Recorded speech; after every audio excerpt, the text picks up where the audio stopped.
శ్రీమాత్రే నమః. సద్గురు జ్యోతిషాలయం నుండి 2025 సెప్టెంబర్ నెల సంపూర్ణ రాశి ఫలితాలని 12 రాశులకు గోచార గ్రహస్థితులతో సహా ఎలా ఉందో మనం ఇప్పుడు తెలుసుకోబోతున్నాం.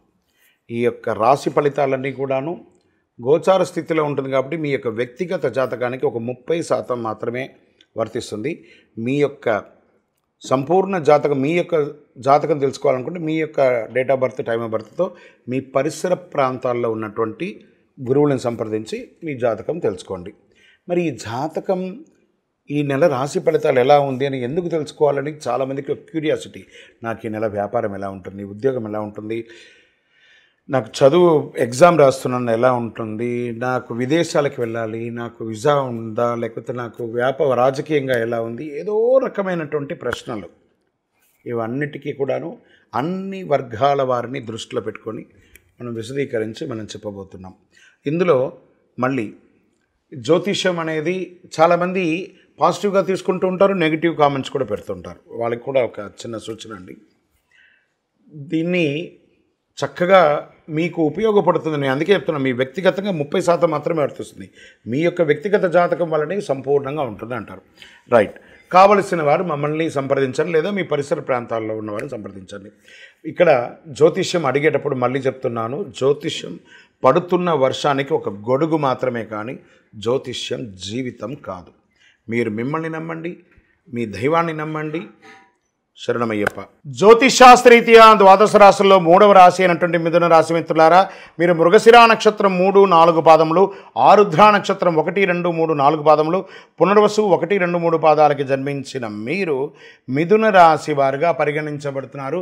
ఈ సెప్టెంబర్ 25వ నెల మీ యొక్క శుభాశుభ ఫలితాలు ఎలా ఉన్నాయని చూసుకుంటే, గ్రహాలు ఎలా ఉంటుంది. సూర్యుడు సింహంలోనూ కన్యలో సెప్టెంబర్ 17 తర్వాత ఉంటున్నారు. దీనివల్ల విద్యా కుటుంబంపై ప్రభావం ఉంటుంది. బుధుడు కన్యలో బలంగా ఉన్నారు కాబట్టి విద్యార్థులకు వాణిజ్యానికి చాలా అనుకూలం ఉంటుందని చెప్పారు. బుధుడు కన్యలో బలంగా ఉండడం వల్ల విద్యార్థులకు వాణిజ్యం ఉంటుందండి. శుక్రుడు సింహంలో ఉండడం వల్ల సంబంధాలు బలపడతాయి, కానీ కొన్నిసార్లు అహంకారం పెట్టరాగుతుంది, జాగ్రత్తగా ఉండండి. కుజుడు కర్కాటకంలోనూ సింహంలోనూ ఉండడం వల్ల ధన ఆర్థిక విషయాల్లో కాస్త జాగ్రత్త అని చెప్పారు. గురువు మీ రాశిలో ఉన్నారు కాబట్టి అదృష్టం, జ్ఞానం, కొత్త అవకాశాలు చాలా వస్తున్నాయి. శని వక్రీకరించి కుంభంలో విదేశీ విద్య, ఉద్యోగంలో ఆలస్యాలను చూపిస్తున్నారు. రాహుకేతు మీనం, కన్యలో ఉండడం వల్ల ఉద్యోగం, ఒత్తిడి, కుటుంబ విషయాలు అపోహని చెప్పడం జరుగుతుంది. మరి వృత్తి వ్యాపారాలు ఎలా ఉన్నాయని తెలుసుకుంటే, ప్రైవేట్ రంగానికి first IT and non IT ఉద్యోగస్తులకి ప్రమోషన్స్ అవకాశాలు, కొత్త ప్రాజెక్టులు, ఒత్తిడి పెరుగుతుంది. కొన్ని సమయాల్లో ఉద్యోగాలు ఊగిసలాడే సమస్యలు కూడా కనబడతాయి, మీరు జాగ్రత్త పడాలి ఆ విషయంలో కూడా చెప్పబడుతుంది. ప్రభుత్వ ఉద్యోగాలు పై అధికారుల యొక్క సహకారం సంపూర్ణంగా ఉంటుంది. మీకు మంచి ప్రమోషన్స్ కానీ రావడం, లేదా మీకు అవార్డ్స్, ఇది స్త్రీ పురుషులు అందరికీ కూడాను అవార్డ్స్ పొందడము, లేదా మీకు ఒక ప్రశంసా పత్రం ఇవ్వడము, ఇవన్నీ జరిగే అవకాశాలు ఉన్నాయి. మళ్ళీ అసాంఘికమైనటువంటి కార్యకలాపాలు చేయకూడదని ఉందండి. ఇక్కడ వ్యాపారాలకి కొత్త కొత్త ఆపర్చునిటీస్, మీరు బ్యాంక్ లోన్స్ కోసం పెట్టినా, లేకపోతే ఇండస్ట్రీలు పెట్టాలని అనుకున్నా, లేకపోతే మీకు ఏమైనా చిట్ ఫండ్స్లో ఏమైనా పొందాలనుకున్నా, లేదా రుణాలు ఏదైతే తీర్చాలనుకున్నా, ఇది ఒక మంచి సమయం అని కూడా చెప్పచ్చు.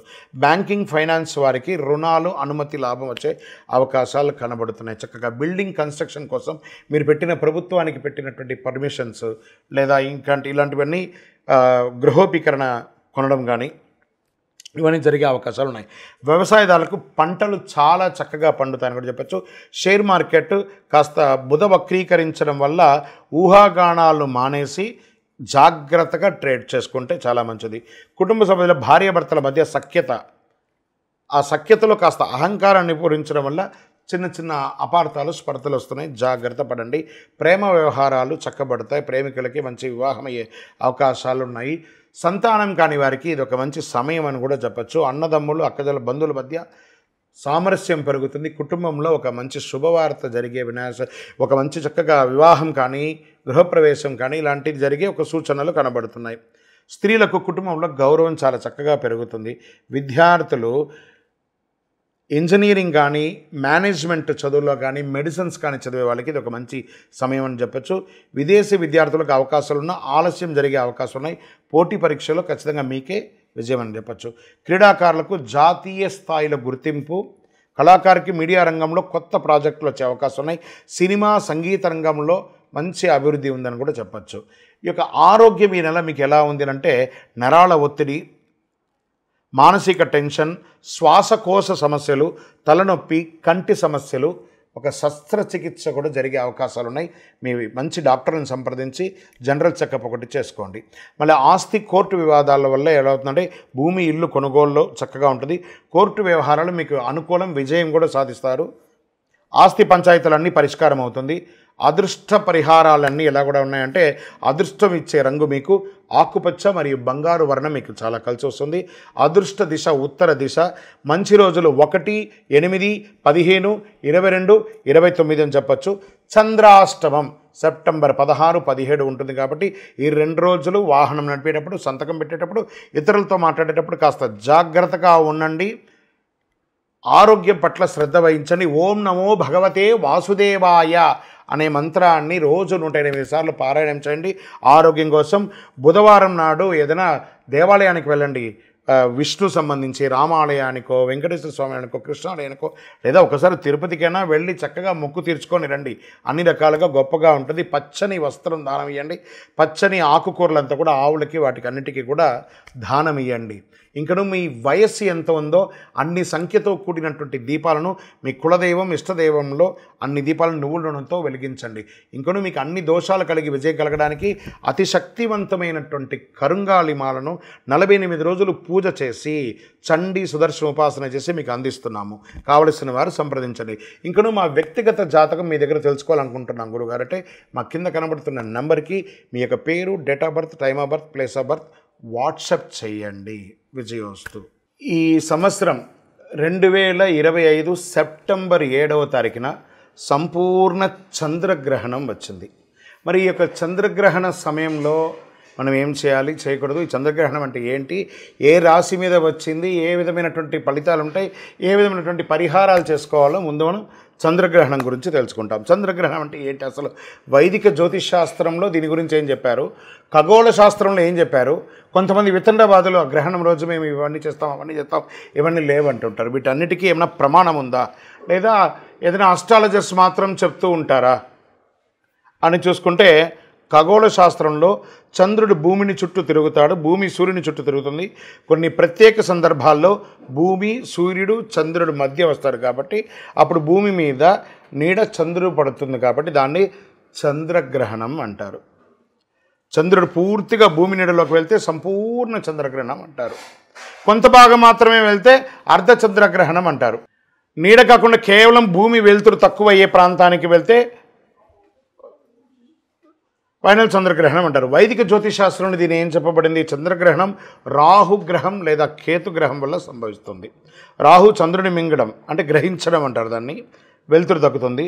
చంద్రుడు మనసు, భావోద్వేగాలు వీటి మీద కూర్చుంటారు కాబట్టి చంద్రగ్రహణ సమయంలో చాలా ప్రభావితాలు ఉంటాయని చెప్తారు. సరే, ఈ చంద్రగ్రహణం వచ్చినప్పుడు మనం ఏం చేయాలి, ఏమి చేయకూడదు, ఆహార పానీయాలన్నీ కూడా మానేయాలన్నమాట.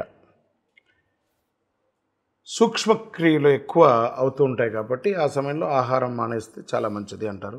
మంత్రజపం ఈ సమయంలో ఉన్నటువంటి ఒక ఆధ్యాత్మికంగా ఎవిడెన్స్ ఏమంటే మీకు ఏదైనా ఉపదేశం ఉంటే ఆ మంత్రాన్ని లేదా ఏదో ఒక దైవ మంత్రాన్ని ఒక్కసారి చెప్తే 1 కోటి సారి చేసినంత ఫలితం అని అంటారు. ఇంకా పారే జలంలో కానీ లేదా చెరువులో కానీ ఒక దీంట్లో కూర్చొని అందులో గొంతు వరకు నిలబడి కూడా చక్కగా జపం చేస్తే ఇంకా విశేషం అంటారు. గ్రహణం తర్వాత తల స్నానం చేయడం, ఇల్లంతా కడిగి శుభ్రం చేసుకొని చక్కగా దీపారాధన చేయడం, భోజనాది కార్యక్రమాలు చేయడం అంటారు. వైదిక జ్యోతిష్ శాస్త్ర ప్రకారం ఎప్పుడు వచ్చింది గ్రహణం, ఎన్ని గంటలకు వస్తుంది, ఎన్ని గంటలకు పడుతుంది, ఎన్ని గంటలకు వదులుతుంది అనేది మనం చూస్తాం. సెప్టెంబర్ 7 రాత్రి 9:58 గ్రహణ శూల గ్రహణమే ప్రారంభమైపోతుంది. దానికి ఒక 2-3 గంటల ముందే గ్రహణ శూల స్టార్ట్ అవుతుంది. అదే సమయంలో గ్రహణం సెప్టెంబర్ 8న తెల్లవారుజామున 1:26 ముగుస్తుంది. ఈ చంద్రగ్రహణ ప్రభావం 3:29 ఉంటుంది. ఈ చంద్రగ్రహణానికి ముందు ఒక 6 గంటలు, తర్వాత ఒక 4-5 గంటలు కూడాను కొంచెం జాగ్రత్తగా ఉండాల్సిన సమయం అంటారు. ఖగోళ ఆధార ప్రకారం చంద్రగ్రహణం శతభిష నక్షత్రంలో జరుగుతుంది. ఇది రాహు ఆధిపత్యం కలిగినటువంటి రాశి. చంద్రుడు రాహు కలయిక 11వ భావంలో తాత్కాలికంగా లాభాలు దీర్ఘకాలిక స్థిరత్వం లోపిస్తుంది. సూర్యుడి కేతు కలయిక 5వ భావంలో ఉండడం వల్ల చిన్న చిన్న అపార్థాలు కుటుంబంలో ఏర్పడుతుంది. ఈ నక్షత్ర రహస్యం ఏ నక్షత్రంలో అవుతుంది అని అంటే శతభిష నక్షత్రంలో అవుతుంది. శతం అంటే 100, అభిష అంటే రక్షణ. 100 రక్షణ కవచాలు కలిగినటువంటివి అన్నీ కూడాను చంద్రగ్రహణ సమయంలో అవన్నీ కూడా శక్తి కోల్పోతుంది. చంద్రగ్రహణ సమయంలో చంద్రుడు మనసు జలతత్వం, రాహుకేతు మాయ కర్మబంధం ఇలా ఉంటుందన్నమాట. గ్రహణ సమయంలో చంద్రుడు శతభిష నక్షత్రంలో అధిపతికి రాహుగా ఉన్నాడు. రాహు తన స్వనక్షత్రంలో ఉండడం వల్ల మానసిక భావోద్వేగాలు శారీరక స్థాయిలో గరిష్ట స్థాయిలో తగ్గిపోతుంది అంటారు. ఈ రాహు చేత గ్రహించబడడం వల్ల మానసిక అశాంతులు, చిన్న చిన్న సామాజికమైనటువంటి ఇబ్బందులు, జలప్రళయాలు, చిన్న చిన్న జలప్రళయాలు, క్షేత్రస్థాయిలో ఉన్నటువంటి జనాలందరికీ కూడా వ్యాపార, ఉద్యోగ, రాజకీయ క్రీడలందరికీ కూడా మిశ్రమ ఫలితాలను ఇస్తుంది. మన శరీరంలో కూడా రక్తపోటు కూడా బీపీ, షుగర్స్ కూడా కొంచెం లెవెల్స్ మారుతూ వస్తుందని చెప్తుంటారు. గ్రహణ సమయంలో భూమి, చంద్రుడు, సూర్యుడి మధ్య శక్తి, ఎనర్జీ అనేది తగ్గిపోతుంది. ఈ సమయంలో ఏం చేయాలి? మంత్రసిద్ధి చేసుకోవాలి. ఈ మంత్రసిద్ధి చేసుకునే సమయంలో ఎంత దైవభక్తి కలిగి ఉంటే అంత మంచిది. మరి 12 రాసులకు కూడా గ్రహణంలో ఎలా ఉంటుందంటే మేషరాశి వారికి లాభం కానీ భావోద్వేగమైనటువంటి నిర్ణయాలు వస్తాయి. వృషభ రాశి వారికి వృత్తి మార్పు, ఒత్తిడిని నియంత్రించండి. మిథున రాశి వారికి విదేశీయ ప్రయాణం ఉంటుంది, ఆర్థిక ప్రణాళిక ఉంటుంది. కర్కాటక రాశి వారికి ఆస్తి లాభం, అప్పు తగ్గించుకోవడం మంచిది. సింహరాశి వారికి దాంపత్యుల మధ్య సవాలు ఉంటుంది. ఇందులో ఈ గ్రహణంలో సింహరాశి వారికి మరియు కుంభరాశి వారికి కొంచెం ఎక్కువ ఉంటుంది కాబట్టి కాస్త జాగ్రత్తగా చూసుకోవాలి. కన్యారాశి వారికి ఆరోగ్యం క్రమబద్ధీకరణ చేయబడుతుంది. తులారాశి వారికి అన్నిటా విజయం ఉంటుంది, కాస్త అహంకారం తగ్గించుకోండి. వృశ్చిక రాశి వారికి కుటుంబ సమస్యలన్నీ పరిష్కారం అవుతుంది, భావోద్వేగమైనటువంటి నిర్ణయాలు తీసుకుంటారు. ధనుసు రాశి వారికి వ్యక్తిగత పురోగతి, ఖర్చును మాత్రం నియంత్రించాలి. మకర రాశి వారికి ఖర్చులు ఎక్కువ అవుతుంది, పొదుపును పెంచుకోవడానికి ప్రయత్నం చేయండి. కుంభరాశి వారికి స్వయ మార్పు, ఒంటరితనం వద్దు. కుంభరాశి వారికే ఈ యొక్క గ్రహణంలో చాలా ప్రాధాన్యత ఉంది, దైవారాధన చేయండి. మీనరాశి వారికి ఆధ్యాత్మికంగాను సామాజికంగాను లాభంగా ఉంటుంది, కానీ మోసపోకండి. ఇవన్నీ కూడా చేయడానికి పరిహారాలు చక్కగా మీ యొక్క కులదైవాన్ని, మీ ఇష్టదైవాన్ని తలస్నానమైన తర్వాత గ్రహణ అనంతరం మీ యొక్క వయస్సు ఎంత ఉందో అన్ని దీపాలు వెలిగించి దైవారాధన చేయండి. అతి శక్తివంతమైనటువంటి కరుంగాళిమాలను గ్రహణ సమయంలో ధరించడానికి ప్రయత్నం చేయండి. విజయోస్తు.